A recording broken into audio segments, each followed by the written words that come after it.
नमस्कार, news 18 prime में आप सभी का स्वागत है। मैं हूं आपके साथ हेमंत कुमार। दिन भर में आज देश विदेश में क्या कुछ घटा उसकी 3 तस्वीरें हम आपको नहीं दिखाएंगे, सीधे हम आपको दिखाते हैं आज प्राइम 25 खबरें।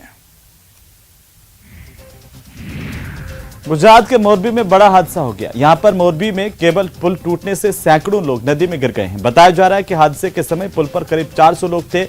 हादसे में 30 से ज्यादा लोगों के मरने की आशंका है। प्रधानमंत्री नरेंद्र मोदी ने गुजरात के मुख्यमंत्री और अन्य अधिकारियों से मोरबी में हुई इस हादसे को लेकर के बात की। उन्होंने बचाव अभियान के लिए टीमों को तत्काल जुटाने और प्रभावित लोगों को हर संभव मदद देने के लिए कहा है। प्रधानमंत्री नरेंद्र मोदी ने गुजरात के वडोदरा में भारतीय वायुसेना के लिए C-295 परिवहन विमान बनाने वाले संयंत्र की आधारशिला रखी है। इस मौके पर संबोधित करते हुए प्रधानमंत्री ने कहा कि यह विमान क्षेत्र में आत्मनिर्भर बनने की दिशा में भारत का बड़ा कदम है। पश्चिम बंगाल के मुख्यमंत्री ममता बनर्जी ने भारत के मुख्य न्यायाधीश से लोकतंत्र और संघीय ढांचे की सुरक्षा सुनिश्चित करने का आग्रह किया है। साथ ही ये चेतावनी दी है कि अगर यह प्रवृत्ति जारी रही तो देश में राष्ट्रपति शासन की ओर देश अग्रसर होगा। पाकिस्तान के प्रधानमंत्री शहबाज शरीफ ने कहा कि उन्होंने सेना प्रमुख जनरल कमर जावेद बाजवा के उत्तराधिकारी की नियुक्ति के अपने पूर्ववर्ती इमरान खान के प्रस्ताव को सिरे से खारिज कर दिया है। 3 साल का कार्यकाल विस्तार पाए बाजवा 29 नवंबर को सेवानिवृत्त होने वाले हैं।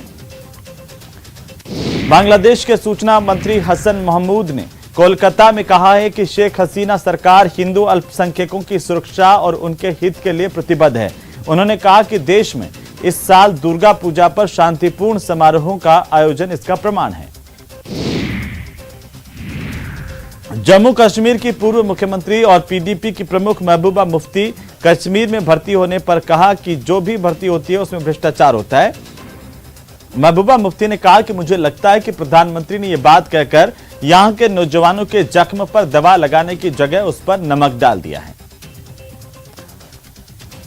तो वहीं लखनऊ में गोमती घाट पर आयोजित छठ पूजा समारोह में उत्तर प्रदेश के मुख्यमंत्री योगी आदित्यनाथ भी शामिल हुए।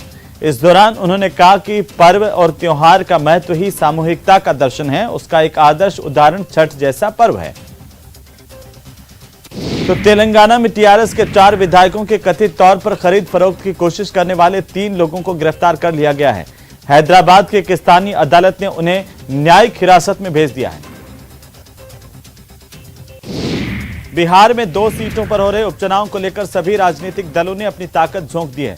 बीजेपी को चिराग पासवान ने दोनों सीटों पर समर्थन देने का ऐलान कर दिया है।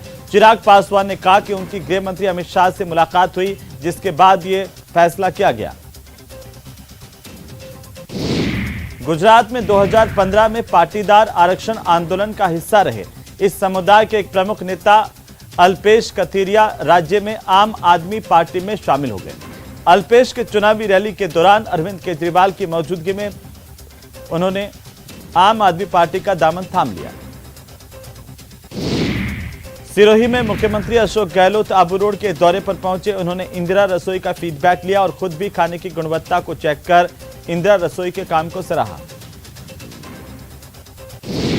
तो वहीं मंत्री सुभाष गर्ग की भरतपुर में अचानक से तबीयत खराब हुई, जिसके बाद उन्हें ग्रीन कॉरिडोर बनाकर के एम्बुलेंस की मदद से एसएमएस अस्पताल जयपुर लाया गया। ग्रीन कॉरिडोर बनाकर एम्बुलेंस से उन्हें जयपुर लाया गया था। मंत्री को एसएमएस अस्पताल की मेडिकल आईसीयू में एडमिट किया गया है।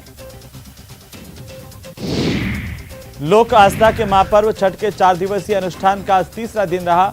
शाम को पूजा अर्चना के बाद महिलाओं ने अस्ताचलगामी सूर्य को अर्घ्य दिया। छठ के दिन घाटों पर श्रद्धालुओं की भारी भीड़ देखने को मिली। जालोर में जिला मुख्यालय पर किसानों का विरोध प्रदर्शन लगातार जारी है। मामले को लेकर प्रशासन और किसानों के बीच में बातचीत हुई, जो विफल हो गई।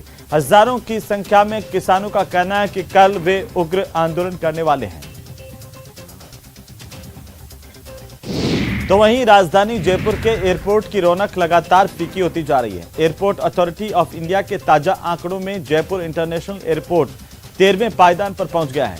दिल्ली अभी भी नंबर 1 पर बना हुआ है, वहीं मुंबई दूसरे और बेंगलुरु तीसरे नंबर पर है। सीकर विधायक राजेंद्र पारिक ने शहर की समस्याओं को लेकर के पत्रकारों से बातचीत की। इस दौरान विधायक ने कहा कि सीकर शहर में पेयजल समस्या को लेकर 80 करोड़ रुपए की अलग से एक नई योजना स्वीकृत की गई है। राज्य मानवाधिकार आयोग के अध्यक्ष जस्टिस जी.के. व्यास जोधपुर के चौपासनी हाउसिंग बोर्ड स्थित इंदिरा रसोई में पहुंचे और यहां पर उन्होंने इंदिरा रसोई का जायजा लिया। टोंक जिले के देवली उनियारा विधायक हरीश चंद्र मीणा के खिलाफ बीजेपी मोर्चा खोलने की तैयारी कर रही है। बीजेपी पदाधिकारियों ने बैठक की। देवली उनियारा में आगामी दिनों में जन आक्रोश रैली निकालने को लेकर रूपरेखा तैयार की। प्रधानमंत्री नरेंद्र मोदी 1 नवंबर को मानगढ़ धाम पहुंचेंगे। इस दौरान सीएम अशोक गहलोत द्वारा पीएम को 2 लेटर लिखे गए हैं। अलग अलग 2 चिट्ठियां लिखे जाने को लेकर भारतीय जनता पार्टी ने मुख्यमंत्री अशोक गहलोत पर बड़ा हमला बोला है।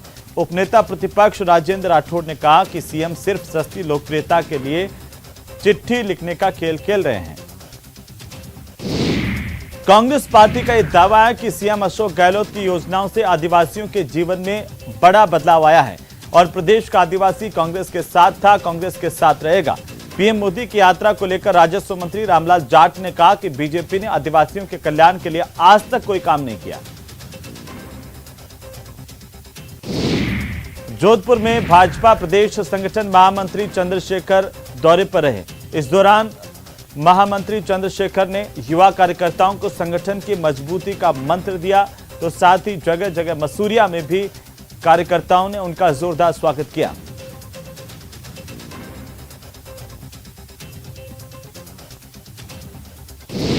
प्रदेश में वक्फ की जायदादों पर लगातार बढ़ते जा रहे अतिक्रमण को लेकर के अब रोकथाम का काम हो पाएगा। मुख्यमंत्री ने वक्फ बोर्ड को वक्फ संपत्ति संरक्षण योजना के लिए 5 करोड़ रुपए, आधारभूत संरचना विकास कार्यों के लिए 34 करोड़ रुपए का वित्तीय प्रावधान किया है। परिवहन मंत्री बृजेंद्र सिंह औला 2 दिन के दौरे पर झुंझुनू पहुंचे। उन्होंने अडावता आवास पर जन सुनवाई की। उसके बाद बनगोठड़ी और इस्लामपुर गांव के कार्यक्रमों में शिरकत की। वहीं झुंझुनू सर्किट हाउस में औला का कांग्रेसी कार्यकर्ताओं ने स्वागत किया। T20 वर्ल्ड कप के मुकाबले में भारतीय टीम को साउथ अफ्रीका ने 5 विकेट से हरा दिया। टॉस जीतकर पहले बल्लेबाजी करते हुए भारतीय क्रिकेट टीम ने 133 रनों का स्कोर खड़ा किया। डेविड मिलर और एडेन मार्करम ने शानदार पारी खेली और इसके बदौलत साउथ अफ्रीका ने जीत हासिल की।